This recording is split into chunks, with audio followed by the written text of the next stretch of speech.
Welcome to part 2 of our lightning photography series where we cover the dangers of shooting in and around severe thunderstorms. Really exciting stuff as we cover the types of storms you can expect to find out there while you're shooting lightning, and also the single most important tool that you're going to need and want to keep you safe. After all, the storms featured in this presentation have all come from Tornado Alley, USA, which is home to the most powerful thunderstorms on the planet. Everything from derecho-producing squall lines to the intense rotating storms we call supercells. Chasing any storm is dangerous, and chasing severe storms is significantly more dangerous. While it's impossible to eliminate all of the risks involved in chasing storms, we can greatly reduce that risk with some basic knowledge about severe thunderstorms and atmospheric processes. So what is a severe thunderstorm? The National Weather Service uses 3 criteria to define a thunderstorm as severe. The storm must produce wind gusts of 58 miles an hour or greater, or the storm must produce quarter-size hail, which is 1 inch in diameter or larger, or the storm must produce a tornado.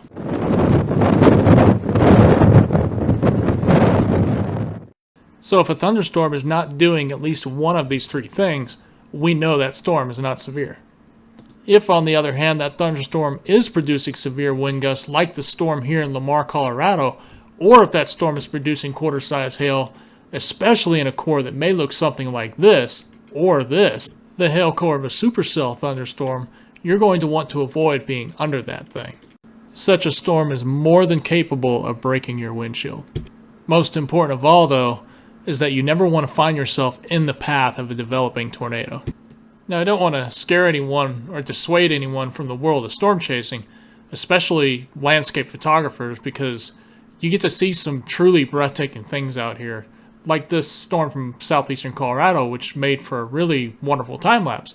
That storm had lightning bolts hitting off the horizon. It was developing and changing over time. You could just see how that storm was going through its life cycle, and being able to speed that up several hours through just made it all worth it.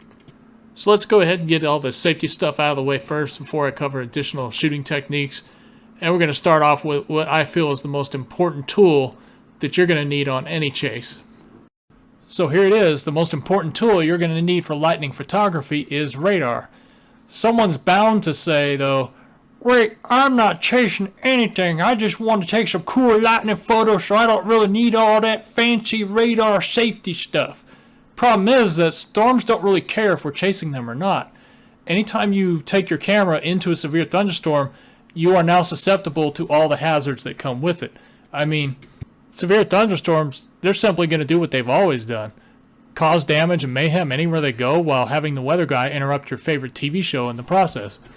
Okay, but seriously though, I know I'm focusing a lot of this presentation on radar and safety, but trust me, it really is that important to have while shooting lightning, because every storm photograph in this presentation, except for one, have all been from severe thunderstorms. Severe thunderstorms offer the best photography, most epic structure, beautiful to look at, but they're also quite dangerous, so we really need to get into some of the things they're capable of and cover why it's so important to have radar. Besides, there's an app for that. You can get radar on your smartphone or tablet, and it's not expensive at all. Technology today is just so awesome. I'd recommend going with either Radar Scope or Radar Omega. Both are great apps and consistently used by storm chasers for that very reason. I can't stress enough the importance of radar. Consider this severe storm taken last year from Tulia, Texas. With radar, we can see that the storm is currently tornado warned. We can also see the direction that the storm is currently moving, along with our position in relation to the storm, so that we can avoid the storm's dangerous hail core in the process. Same storm, 2019 Tulia. This is what conditions would look like on the ground if we were standing outside looking at it. View is to the west. It's imperative to know what the storm you're on is doing, especially if that storm is a supercell. A supercell is a thunderstorm with a rotating updraft. They can produce extreme wind events, baseball-sized hail or larger. They even have the ability to spawn long-track violent tornadoes. Basically, supercells can produce all manner of severe thunderstorm hazards carried to the extreme. They are the most powerful and dangerous thunderstorm type. So let's take a look at just some of the things these storms are capable of. So here we have a supercell storm on radar. The white line is the storm's track, and it tells us this storm is currently moving to the southeast. The blue circle is your position in relation to the storm. Also notice that little white circle with the little tornado icon inside of it. That's called a TVS or tornado vortex signature, and it indicates very strong rotation. Notice also the deep purple colors. That is the storm's hail core, and in this case it's producing very large hail. You would not want to be under that. If you do end up under the storm's hail core, this is what you can expect your vehicle to look like after the storm is done with it. Having radar to display the storm's hazards can help save costly windshield repairs or worse, a trip to the emergency room. As if giant hail wasn't bad enough, there's an even bigger threat to worry about: the rotating wall cloud. A wall cloud is defined as a lowering from a rain-free cloud base, and it's always going to be attached to the thunderstorm base. If this rotation intensifies, it'll go on to produce a funnel cloud, and if that funnel cloud sucks in air from the ground and touches down, we have a tornado on our hands.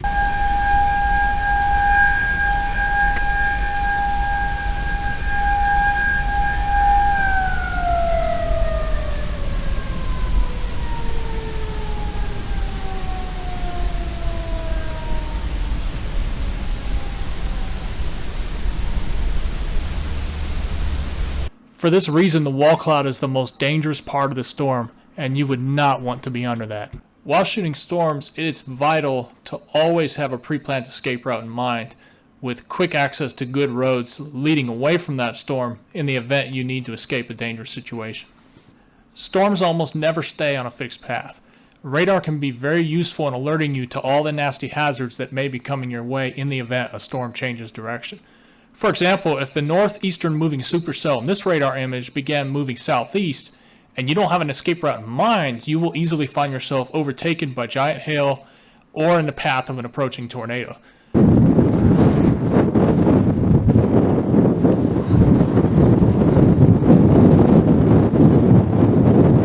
Supercells are notorious for turning to the right in what chasers call right-moving supercells. So always maintain your escape route, preferably two roads, north, south, east, west, in case the storm cuts one of your roads off with debris and you still have a way out, you still have an escape if that were to happen, especially at night. Many tornadoes occur at night and important storm features may not even be visible in the dark. This is where radar velocity really shines and becomes a life-saving tool to have. With it, we can see that a tornado is radar indicated.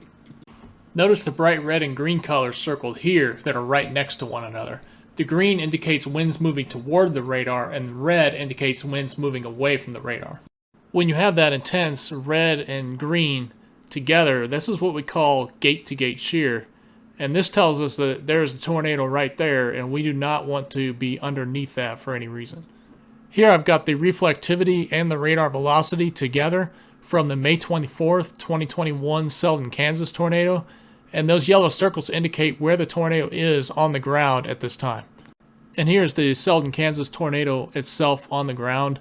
As you can see, those two vortices there indicate this is actually what they call a multiple vortex tornado, and these can be especially dangerous.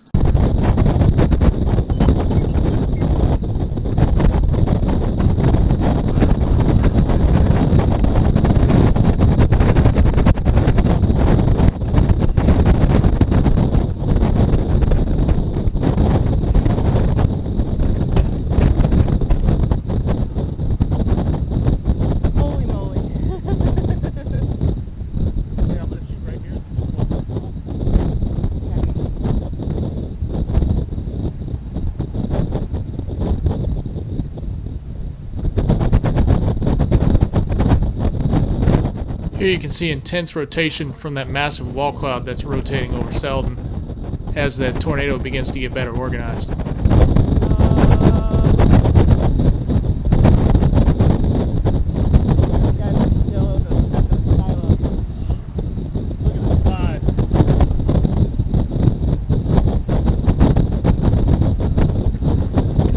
Difference between a tornado and a funnel cloud is that a funnel cloud is a violent rotating air column that's attached to the storm base but not in contact with the ground, whereas a tornado is violent rotating column of air fully in contact with the ground, and air is invisible. We can only see it based upon dust and debris that gets sucked up, and as more debris gets pulled in, the tornado tends to become more visible.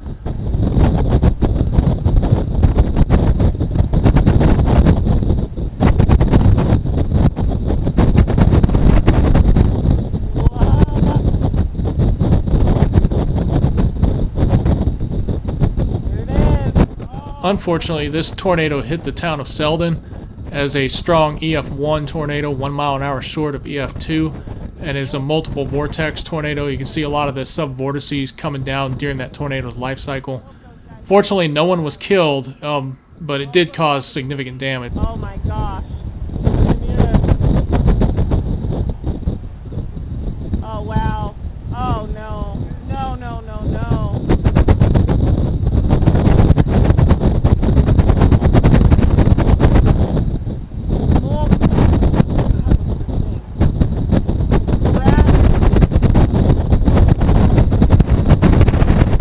Radar velocity is an absolute lifesaver. Not all tornadoes are readily visible, especially when they become rain-wrapped, like this cone tornado from Kim, Colorado. So please get radar if you are going to chase, and you'll be prepared for any storm that decides to come your way, and you won't be caught off guard by any of the hazards that these storms are capable of. Even if you don't chase storms, radar is such an essential thing to have here in Tornado Alley. Let's briefly cover flood safety, because floods are the #1 weather-related hazard, and they don't just come from severe thunderstorms, but a lot of these cells that you might find yourself in can dump tons of water on a location rather quickly. It floods streets, everything like that, especially at night. Many flood events happen at night and can be very difficult to see until it's too late. This is Highway 207 north of Post, Texas on June 5th, 2020. This road is completely covered in floodwaters, and it doesn't really look all that deep, and you might even be tempted to cross it. Tempting as it may be, however, what you cannot see are the large craters and washed out sections of asphalt that had only become visible just after these floodwaters had receded. Even with a high-profile truck or SUV, you would not want to try to cross this mess. The National Weather Service has that famous quote that they use when it comes to crossing water that covers a roadway. Turn around, don't drown. Now that we got all that safety stuff out of the way, let's talk about some additional shooting techniques and the best storms that you want to target for your lightning photography. Squall lines. These are just fantastic for lightning, and some even produce incredible stacked plate type shelf clouds. Most squall lines tend to move from northwest to southeast, so the best place you'll want to position yourself for these storms is just ahead of the line on the eastern side out of the precipitation area. Keep in mind that if you're dealing with a fast squall line like a derecho, which tend to move really fast at about 50 to 70 miles an hour, sometimes faster, then you're only going to have a short window of opportunity to capture lightning before that line overtakes your position. Just make sure not to position yourself under a tornado if there is one embedded in that squall line. As you can see from the radar image above, I've got good view of the squall line, but I'm staying north of the 2 tornado warnings that were issued. Last tip I have for you guys when it comes to shooting squall lines is if a fast mover like a derecho, which are just ridiculously fast, once that type of squall line overtakes your position, go ahead and let it go at that point, because you're not likely going to catch up to it anyway. It wouldn't be worth the time and gas costs involved. Believe me, I've tried over the years, but I've also learned that storms cheat. They don't stop at red lights or stop signs. They're also not limited to the crazy, twisty, turny road networks that we are. They could just fly over everything. So it's just not really worth it at that point. Try to catch lightning on the western side once it overtakes you, and then after that, just simply let it go. Another great storm for lightning, if not the best storm for lightning, are supercells. Definitely my favorite storm to chase. They just offer phenomenal structure like this one here in Paladero Canyon. Or like this one here in Kansas. Supercells simply have amazing voltage structure at times and perfect for lightning. The rare photos you can get from supercells alone is why so many of us chase these storms that we're willing to commit to spending so much in gas driving thousands of miles across numerous states. Every storm is unique and every chase brings something new to the experience. The best supercells you might find out there may even go on to produce crazy shots like this one near Lafayette, Texas, April 23rd, 2021. That same storm would go on to produce these 2 orange tornadoes on the ground at the exact same time. Just truly a rare thing to see. And if that wasn't enough, the storm still wasn't done. It produced a rainbow and a tornado on the ground at the exact same time. And that's a bucket shot I've been trying to get for years. Easily got to be the best storm of 2021. The other thing about photographing supercells is that you can get some truly amazing time lapses, especially time lapses of sunsets, or even a time lapse of a rainbow going through a rain shaft, and the colors you can get. Just amazing stuff you'll find out here. Last tip I have for you guys is on scouting for locations. If you have a perfect spot in mind, say you're driving home from school or from work, and it looks like the perfect spot to take good storm photos, keep that area ready so that when the perfect storm does come along, you're in a place that you can take epic shots of it. Real impressive backdrops can be had that way. Here's the storm on Lake Meredith. Wasn't really severe at all. I only got one bolt out of it. Not particularly impressive, but that height and that location is phenomenal. It's perfect for the next opportunity. So when a storm comes along that looks more like this, it's going to be the perfect place. The perfect backdrop is kind of like real estate. Location, location, location. Want to thank everyone again for watching this video. Please do leave a comment in the comment section below about what you might want to see in a future video. I do read the comments from you guys. Also, please do hit that subscribe button as it supports my mission to bring high quality content for you guys. This is probably the biggest video project I've been involved in for 2021. Took many months of creation, but I'm hoping it brings a lot of value to everyone. I want to thank you guys again. Hope everyone has an awesome week, and we'll see you next time.